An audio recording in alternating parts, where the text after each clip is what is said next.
Welcome to Cultivate, a Veritas Academy podcast, where we explore truth, beauty, and goodness through meaningful conversation. We invite you to join us in discussions meant to edify your mind, encourage your heart, and equip your family to live abundantly in Christ. Hello, everyone, and welcome back to Cultivate, Veritas Academy's podcast that helps you cultivate loving, serving, thinking students, which is the mission of our school, Veritas. So we have a real treat for you today. Dr. Ted Tripp is with us, and Dr. Tripp has served as a minister for many years and has written especially on parenting. His book, Shepherding a Child's Heart, has had an immense impact on our community here. He's interacted with parents concerning it over the years, and we read it with all of our teachers. Every new teacher coming in, it's part of their certification here at Veritas, that they have to read Shepherding a Child's Heart.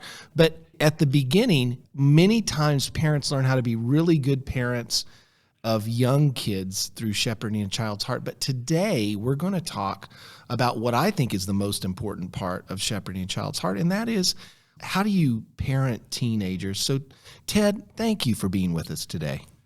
I'm looking forward to our time together, Ty, and happy to be with you, and very thankful to be participating in something Veritas is doing, because Veritas, I think, has a much larger footprint than perhaps you realize in terms of the impact that you're having on Christian education throughout the country. So I'm really thankful to be participating with you. That's very kind, Ted. So let's just jump right in and let's talk about what are those main responsibilities that God's given parents as they relate to their own children.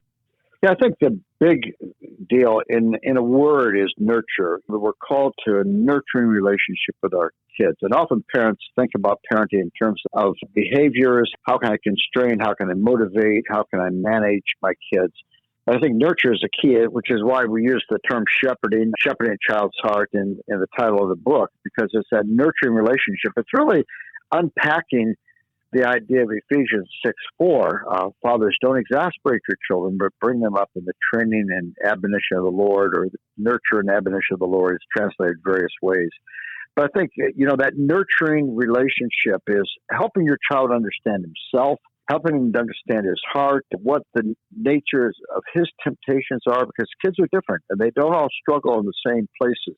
What are his strengths? What are his weaknesses? How does he need the grace and power of God, encouraging him with the power of the gospel and understanding his profound need for grace and how to find himself, how to understand himself, how to understand his callings in life. So I think that whole role of being a nurturer, a mentor, if you will, of this child, and you were tracking with him through the stages of his maturation and trying to be that trusted person who can be a person of influence in his life. Ted, that's already just so important, what you've said, because so many times I see people fall down because what they really want is a system.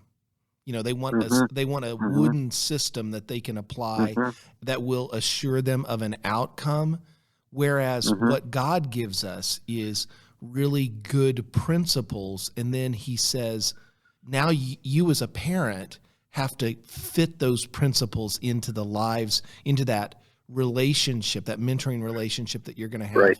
They're going to have to be fitted to this particular child. And I have 4 daughters, and sometimes they would be, they look a lot alike, but what their mom and I would tell people is, but they're not a lot alike. They end up being very different anyway. So yeah.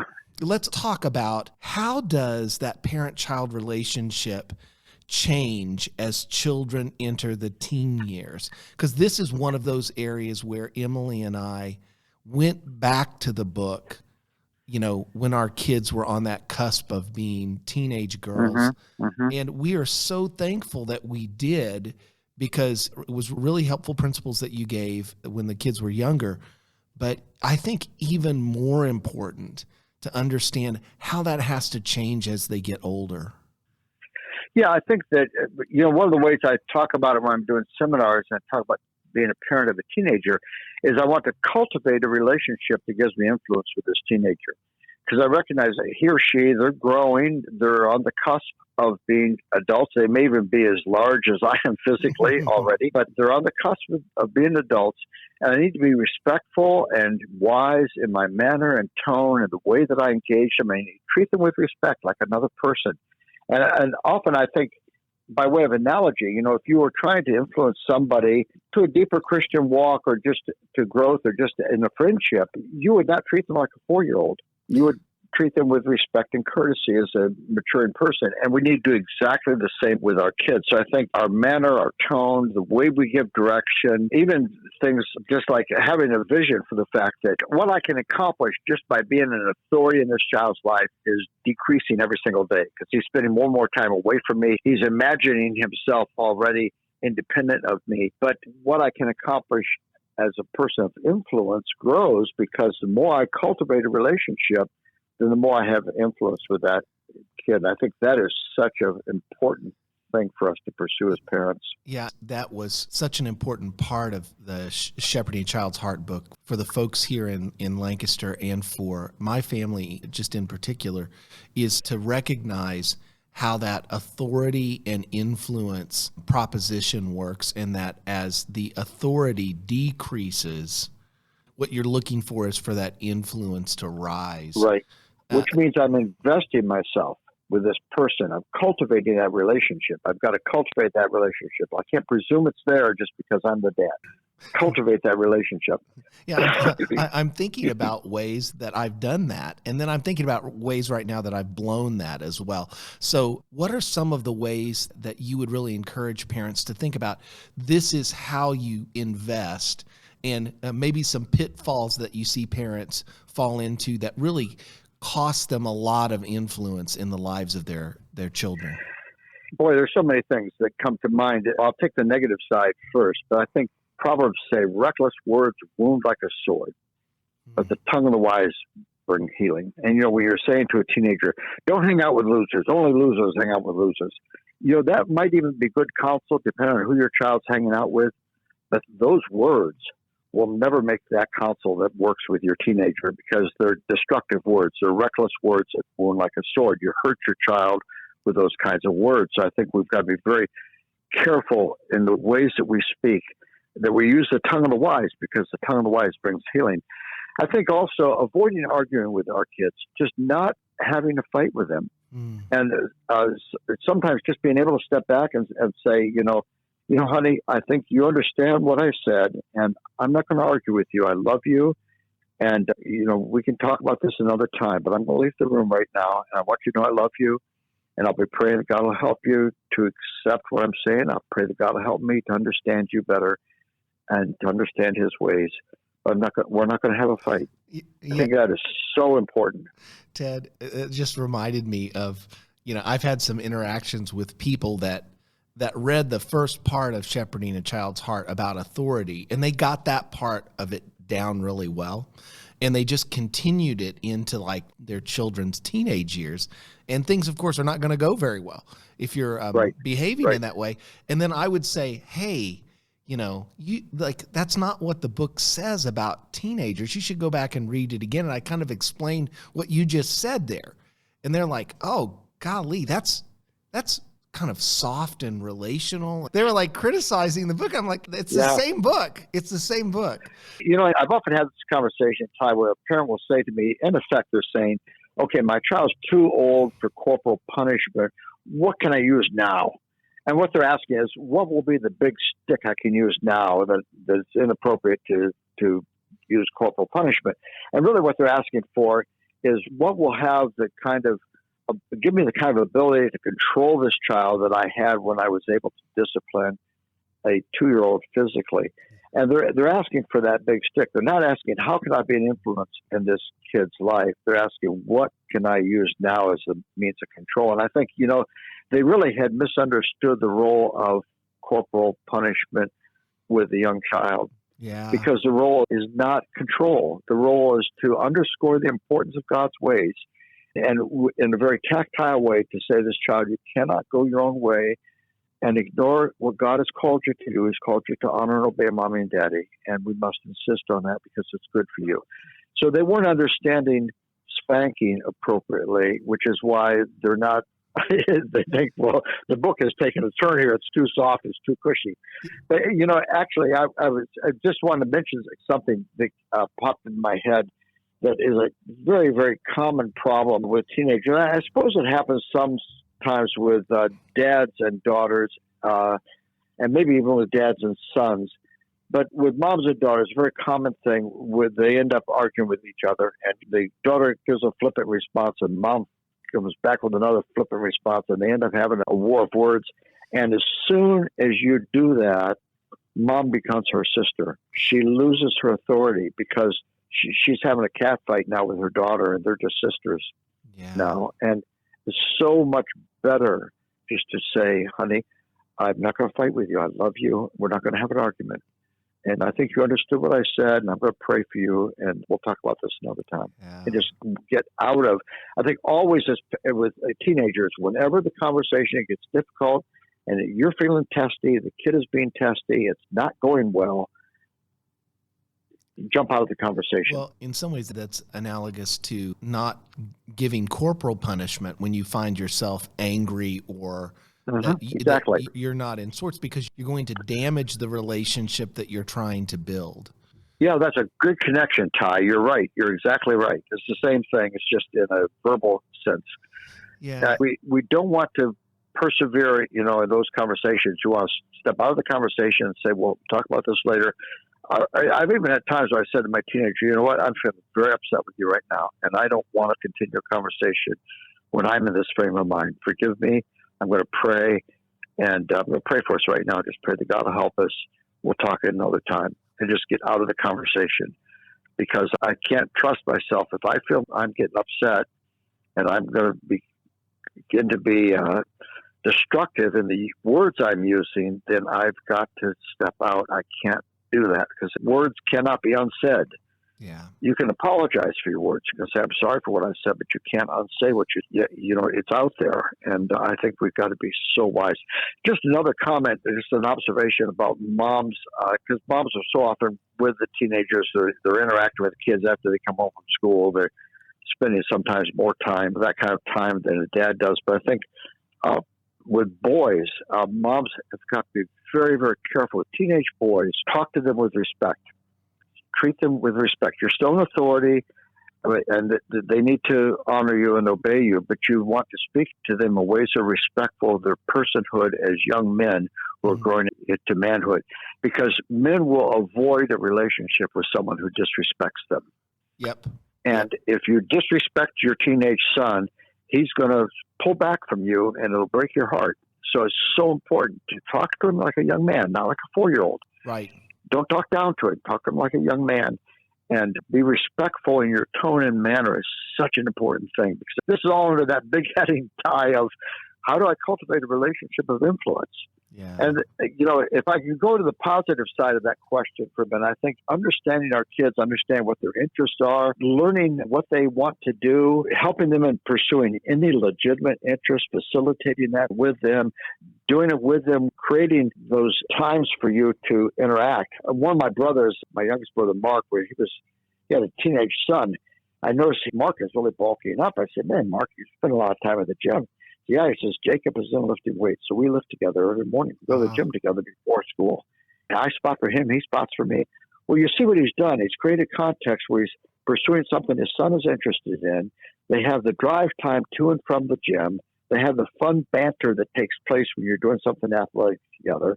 "Come on, give me 3 more. Don't whip out on me." That kind of fun stuff. And it's relationship. It's relationship stuff. Yeah. It They're cultivates relationship. They're being men together.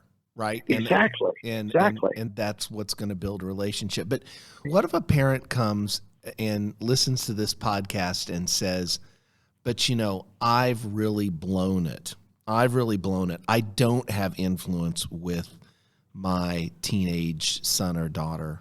Where would you just say, how do you start heading in the right direction? Well, let me suggest a book real quickly, because my wife just published a book in the last year on this topic titled "It's Not Too Late." And it's really about how to redeem broken relationships with teenage, late teenage, and young adult children. because that's a huge issue in Christian families. But one of the things she emphasizes is if you have a broken relationship with your child, you've lost influence because you have a broken relationship, your child is harboring anger towards you, and some of it there may be ways that you genuinely have sinned against this child. Some of it might just be his sin, his struggle, his rebellion. But, we're never so pure in relationships that, the sin is all on one side. I mean, the problem of sin in the broken world is we sin and we are sinned against. So if I've hurt my child, I need to disarm that rebellion. That's what she talks about in this book. So you disarm the rebellion because the child's justifying his rebellion. He's justifying it by things that you have done and said that he thinks are inconsistent or wrong or so forth. So you undermine that, you disarm that rebellion by saying to this child, I know you've been hurt by me, and I want to give you the opportunity. I want to listen to things that you have in your craw, things that you feel like I've sinned against you or I've hurt you, and I'm willing to hear them. And even talk to them, I want you to say it in a respectful way because I don't want you to dishonor God as you say it. But I want you to tell me ways I've hurt you, and I want to facilitate that conversation. So I think a parent has got to facilitate, and they've got to not defend themselves. Because if you defend yourself, then the child feels you didn't hear me. If you say, I understand what you're saying, but here's what I was trying to accomplish. I know I bothered you, but it was really, you're really saying it was really legitimate. Maybe I didn't do it the right way, but my goals were good. So that defense, as soon as you do that, the child feels like you didn't hear me. This is just the same old. But you've got to say, I am so sorry. I'm sorry that I hurt you. I understand why that hurt you. I can't change it, but I can ask you, please forgive me. I don't want to hurt you like that. Yeah. But if there are things that you could say in your defense, you're not going to mend the relationship by defending yourself. Yeah, so important, so important. But to dig a little bit deeper in that, what if you're a parent of a teenager and this teenager is just rebelling against your standards, rebelling against God's word? It seems like they're kicking everything to the side. How as a parent can you deal effectively or seek to cultivate ways or influence to pull them back in the right direction? Yeah, I think one of the things we used to do with our teenage kids, we have 3 adult children, when they were teenagers, and we were blessed, none of them ever totally dug in their heels against Christian faith. But there were times when they were objecting to our standards and felt like our standards were over the top and so forth. And we had this conversation many times with them. We'd say to them, honey, I understand that you don't agree with the choices we've made, but I want you to realize we've made those choices conscientiously. We've sought to understand what is God calling us to and how can we structure our family life. So we want you to understand we're operating in conscience. And I used to say to my kids, surely you wouldn't ask me to have standards that are contrary to what I'm convicted of. I mean, you wouldn't ask me to do that. These are not just arbitrary. And I used to say to them, one day you're going to have a home of your own, and you'll be in the role of establishing the standards for your home. Mom and I have the right, at this point in life, we have the right and responsibility to establish the standards in our home. And as you live in our home, we're asking you to cooperate with our standards. And one day you'll have a home of your own. You'll establish your own standards. We will never come into your house and try to change them. We will understand who you are and the choices you've made. But right now, that's what we're asking you to do for us. And I think that, we were able to walk through that with our kids various times, and sometimes grudgingly perhaps, but have them recognize, okay, there's a fairness to that. You're trying to be honest. You're trying to establish standards. You understand that I don't see it the way you see it, but we can't possibly expect that we're always going to see everything the same way. But since this is my home in a way that's not your home, I have headship in this home. Your mom and I together have established standards that we believe honor God and help us to live together in ways that are wise. So, we've thought that through, and we're asking you to respect the choices we've made. Yeah, that's so important. One of the things I see parents, as maybe especially parents in this generation, struggling with is when to step in and when to let your teenager fail or struggle with something. So, what thoughts do you have there? Well, let me give you passage, we'll talk about the passage, but I think about Galatians 6. It says, I don't have the Bible open in front of me, so I'm not going to get these verses exactly right, but it says, bear one another's burdens and so fulfill the law of Christ. And then a little bit later it says, everyone should carry his own load. And there are two different words used. The word burden, bear one another's burdens, is when there's a crushing weight, when there's something that is a burden that comes upon you. We want to bear one another's burdens. I want to help you. If you're overwhelmed with something and I can help, I want to help you in a way that's legitimate for me to help you. But I'm not going to insulate you from carrying your own load. And the word that's translated, everyone should carry his own load, is a word that would be used to describe the cargo in a ship. You don't do a ship a favor if you put it out on the high seas without cargo, because the weight of the cargo in the ship gives the ship greater stability in the water. We want to let our kids help them to carry we want to encourage them in carrying their own load. So I don't want to carry their load for them. I want to bear their burdens when it's something overwhelming. So I think that there may be times when they're floundering and I'm not stepping in to carry it for them, but I can step in with wisdom and say, here's some ways you could approach solving this problem. Here's some things I could suggest to you that you could do. And you can consider those things and decide. So, I think we got to be careful. There is an important sense in which they need to carry their own load, and we've all learned through failures. So there's sometimes allowing them to fail is going to be appropriate. But I think even in those times, as a nurturer, as a mentor in this kid's life, that stepping up along the way, saying, here's a way that you can solve this, perhaps. And, do you ever think about doing it this way? And then I'm going to step back and let them do it. I'm not going to implement it, but I'm going to, make suggestions that I think are appropriate. We're going to watch them fail sometimes. I have a son who has done everything in life the hard way, and he's done most things in life twice. Because of that. Well, and he's learned things in particular ways because of that. That's exactly right. So sometimes I just stand back and I think I could give him great advice, but Mark and I made it a habit as with adult children, we do not give unsolicited advice. So, we've just made our habit where I'm not going to tell them how to do things, and I'm going to just pray for them, pray they'll be successful in the things that they're trying to accomplish. And he's accomplished a lot of things that he wouldn't have accomplished without the failures. But I think, letting them fail sometimes is important. But I think that principle of Galatians 6 kind of gives you some tipping points. Everyone should carry his own load, but I want to help bear their burdens where there's times when I can. At least give mentoring advice about how they might approach this task or how they might accomplish this successfully. Yeah. We've talked mainly about parents and family today, but the Christian life is a life that's lived not just in families, but in the broader Christian community. So how can the Christian community, especially in local churches or Christian schools, support the spiritual growth of teenagers? Yeah, I think we need to engage them. We need to interact with them. We've got to take them seriously.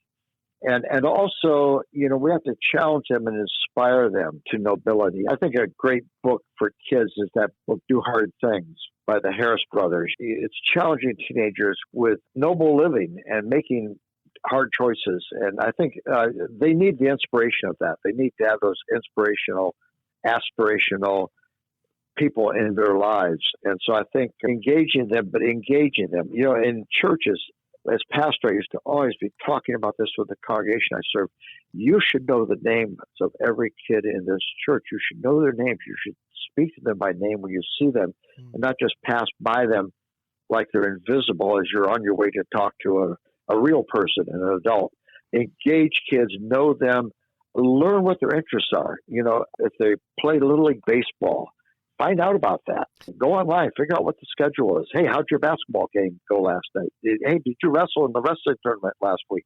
You're engaging, you're talking to them. They realize you're a person and you're concerned with them and interested in them. So I think in the church, that is so important.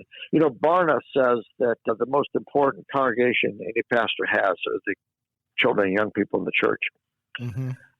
And of course, he's writing in light of his studies as a data freak that by the time kids are 7 or 8 years old, most of them have already left the church. They may still be coming, yeah, but their minds ain't left. Yeah. yeah, So I think that we've got to, in the church, we've got to engage kids and provide context for them to have ownership, not in the sense that they're becoming elders or, you can go overboard that way and say, well, the elder board should be demographically reflective of the congregation. You can't do that. But I think that you can say, we want to provide a context for these kids to have ownership. If it's even leading youth group meetings or leading activities nights when the youth group is doing an activity, or working on a committee for the youth group and that kind of stuff, where you're providing a context for them to have ownership and for them to be taken seriously is just so important. And of course, in Christian schools, you can do that with, having your chapel worship team that is helping in the worship and recycling that team. It doesn't matter whether it's the finest musicians up there each week, but if kids have any facility, let's have 2 or 3 worship teams so that several kids have an opportunity over the course of a school year to be part of that. And it gives other kids something to aspire to. It's so important to be investing in those ways with our kids and to be challenging them to ennobling living. One of my sons, he has such a great habit. He never let his kids do, even in jest, speak about one another in noble ways. Oh, what a retard. Those are just words you cannot use in our home. Your brother's a creature made in the image of God. He's a person made in God's image. If he's behaving foolishly at this moment, you can talk about that. But you can't denigrate him with your words, because those are destructive words, or words that wound like a sword. One of the biggest issues that Christian parents face, especially as their children enter these teenage years, is just the use of technology. How can we, as Christian parents, build relationships and standards and principles that bless our children and keep them from harm in this area of technology? Well, I think it's such an important area, and I have several observations about that, Ty. One is on the front end, when you're giving your kids technology, of course, by the time they're teenagers, they already have access to it, but I'll just throw this out anyway for the sake of parents who have younger kids. Be very wise and thoughtful about the way you give technology to your kids. In my opinion, no 8-year-old in the world needs a smartphone for safety. If he needs a phone to be able to call somebody in an emergency, get him an old flip phone that can only call numbers and has very awkward texting abilities so that he's not texting with it and not taking pictures with it. And so I think we need to be real wise. I always tell parents when I'm doing seminars, never give your kids a smartphone. When you think they're ready for a phone, you say to them, I bought this phone. It's on my plan. I pay for it each month. And it's my phone. And since it's my phone, I have the passwords for it and all that. But I can see you need a phone. And so here's a phone of mine that you can use. And here are the conditions under which you can use it. And my encouragement to parents is put those conditions in writing. There's the conditions under which you can use it. You sign it, they sign it. Otherwise, you're going to argue endlessly about what the conditions were. And then say to them, if under these conditions you'd like to use this phone of mine, I would like you to be able to use it. So that there's a world of difference between that and saying, here, I bought you an iPhone. Because as soon as I give him that iPhone, whose phone is it? It's his phone. Yeah. And he's going to be upset if I pick it up and start scrolling through it to see what it's been doing or where it's been. But if it's my phone, I have the right to pick it up. That's part of the agreement. One of my sons, they had a rule in their house with teenage boys, no screens in the bedroom. No screens in the bedroom ever. Don't take the phone to bed with you. And so when the kids were going to bed, they would give their phone to their dad. Dad would put it on to charge. It'd be ready for them in the morning, all charged and ready to go. He also would have an opportunity then to scroll through it and see, where it's been, to see if the history has been recently erased, that kind of thing. Yes. And just monitor what's going on with the phone. There are some apps that will monitor your kids' phones, but I would not totally trust that because kids are very clever about getting around those things. But in any case, I think just being engaged with that process and being wise, and thoughtful and slow. I have a grandson who's 15. He just recently got phone service just during this current school year. Now, he's had an old phone in his pocket for a couple of years, but it didn't have any service. So if he was in a Wi-Fi area, he could use the Wi-Fi. But if he's not in a Wi-Fi area, he had no phone service at all, very limited. So he's not receiving calls from people.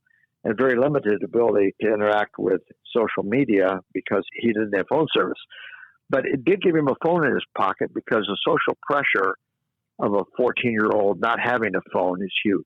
And so he had a phone in his pocket. And I guess probably only his best friends knew that he didn't have service. But, he had a phone he could pull out and look at when the other kids were pulling out their phones and looking. And then being thoughtful about giving them that technology. I think we need to be just real wise and careful with how we give technology to kids and have standards for it. And my advice always to parents is, kid already has an Xbox, but he's playing video games all hours of the day and night because he's doing it all over the world with teams and everything else. You're going to have to dial that back. You're going to have to sit down with him and say, okay, I gave you this Xbox. We didn't have any restrictions on it initially. I think it's taken too large a place in your life. We need to rework. Yeah. How are we going to use this appropriately? So it's not. But about, I wouldn't take it away. Yeah, it's not about the Xbox as the source of all evil. It's about the Xbox as something that needs to fit into a balanced diet of your life. Exactly. So you say, okay, where's the Xbox fit in? After chores, after I do my homework, if I have time, how long a day? Parents should decide that with their kids. I think if you do it on the front side, you can say half hour, whatever you decide is appropriate. If you've already given it to his kid, he's on it all hours, the day and night, then as much as I hate to use this word, you're going to have to negotiate with this kid because you can't just take it away. If you've given it to him, he's going to feel jerked around if you try to take it away and say, oh, okay, no more Xbox. You're going to have to use it properly. I'm going to, give it to the Goodwill. You can't do that because the kid will feel jerked around by that. You got me an Xbox, now you're taking it away. But I think you can sit down with him and say, okay, let's think through and talk out what is a reasonable use of the Xbox and negotiate with this child. I think, when we're engaging teenagers and we're not in agreement, you want to look, if possible, for a win-win solution where you're trying to understand, okay, what are you trying to accomplish with your child? Yep. And is there some way I can help you to accomplish that without violating my conscience and without opening doors that will be very hard for you to close? Because, the power of this stuff is incredible, Ty. It's so powerful. Teenage boys that get into pornography online awaken appetites and desires that can never be fulfilled in the law of God for a human being. Those desires are going to have to be crucified because your wife can never be that person that exists for your use. I mean, normal sexuality in adult life will never be a replacement for pornography. Pornography is prurient and degrading. Those appetites are going to have to be crucified. The big thing going on all over the country, I've just read recently, is irreversible damage. Are girls who are deciding they're trans, teenage girls, and they get on these websites where there's very compelling, charismatic people who have transitioned, and they're talking about how wonderful it is, and here's how you can get a binder, and you can hide your breast, and here are the things to say to the doctor in order to get hormone shots. These are the trigger words which will enable you. I mean, they're getting advice and counsel, and often parents are clueless about it. And I know this wouldn't be true at Veritas, but in many educational settings, teachers are using their child's preferred pronouns. The parents don't even know that the child has changed their name in school, their pronouns in school, and the parents are clueless, and this is going on, and it's all driven by the internet. So I think we've got to know where our kids' devices have been. We've got to have some access to what they're looking at, and just in order to monitor it. And we need to talk to our kids about it in very constructive ways. Honey, I love you. This is an incredibly powerful tool that has incredible implications. It can be life-destroying for you. I'm not going to give it to you and not monitor it. I mean, it would be wrong for me to do that. It would not be loving you. And I love you too much to do that. So I'm going to monitor it because I love you. This is such a powerful and such a dangerous device. So I think we've got to appeal to kids and just be real wise and stay engaged with what they're doing online. As we finish up here, you were in pastoral ministry for more than 30 years. And I know that human nature hasn't changed over the last 30 years. But how do you think that teenagers and the challenge of parenting them has changed over that time?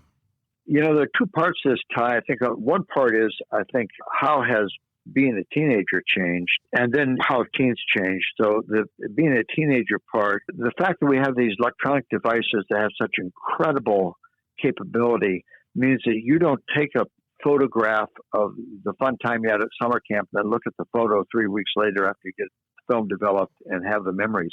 There's instantaneous transference between the phone, photos, video clips, and social media. So this thing, you take the photo and immediately it's on Snapchat. Yeah. There's no thoughtfulness or care about that. I think also it's interesting, in some ways, some trend lines are constructive. I mean, partying, for example, has dropped from the 80s and 90s and 2000s to now kids, the activities of choice is more binge streaming, so you binge watch something with some friends perhaps. I think the violence and mass shootings and the pandemic, all these things that have been so dislocating in our society have affected kids and created a lot of fear. I think the social media influencers are far more powerful in the lives of teenagers than celebrities. I never thought that a day would come where the teen pregnancy rate would be plummeting and I would be distressed about it because they're not even having real relationships sometimes. So, it's a challenging time. It really is. And, the social peer pressures on our kids are incredible. I mean, if the kid's got a smartphone and he's doing homework and that phone dings, someone's posted something on Snapshot, he feels compelled to give it a like. Because if he doesn't, in 10 minutes, his friend's going to be saying, "What's the matter? Why didn't you like my photo?" So there's incredible pressure on kids. Yeah. One of my sons had this policy: when you're doing homework, mom and dad get the phone. And you get the phone back after you're done with homework, because otherwise that phone is a continual distraction that keeps you from focusing on what you need to do. I think that teens in our culture are much more worldly wise in some ways, and because they're exposed to so much so young. And they're also very cynical. So I think the kids are apprehensive and stressed out and fearful and doubtful, and they have much more autonomy than kids used to have. But, it's very interesting. I was struck recently. Margie and I were reading this book about Catherine Parr. Catherine Parr was an early Puritan in the Protestant Reformation in England. She was the last wife of Henry VIII. She was actually more Protestant than Henry. As we read it, we were so struck with the fact that she died in 1548, I think it was. So this is 450 years ago. And yet the problem of sin, the pressures of wanting to be liked, wanting my own way, it was so contemporary. You didn't have any sense that, wow, things were really weird back then. There were obviously social mores, standards of conduct and so forth that were very unfamiliar to us. But the basic core of human being, the needs of the human heart are the same, and the need for grace, and the need for God, the need for help, the need for strength, the need for the destructive forces within us because of sin to be denied and turned away from and abandoned in the power and grace of the gospel. That's the same. That is, I must say. Yeah. Ted, thank you so much for coming on and having this conversation with us. Like I said, we've been so blessed by your work. And I know that that's true for classical Christian schools and for many, many parents all across the country. So thank you for these wise words, and just thank you for coming on today. Enjoyed being with you, Ty. Thanks for the thoughtful questions. Lord bless you and your work. Thank you very much. See you later. Take care. Bye-bye. Bye. So if you enjoyed the conversation today, please subscribe to the Cultivate podcast, share it with your friends so that other parents can benefit from these conversations and enjoy them with us. It's been such a blessing to be with you today, and thank you so much for listening. You've been listening to Cultivate, the podcast of Veritas Academy, a preschool through 12th grade classical Christian school in Leola, Pennsylvania. If you would like to learn more about Veritas, please visit veritasacademy.com to discover the truth, beauty, and goodness of classical Christian education.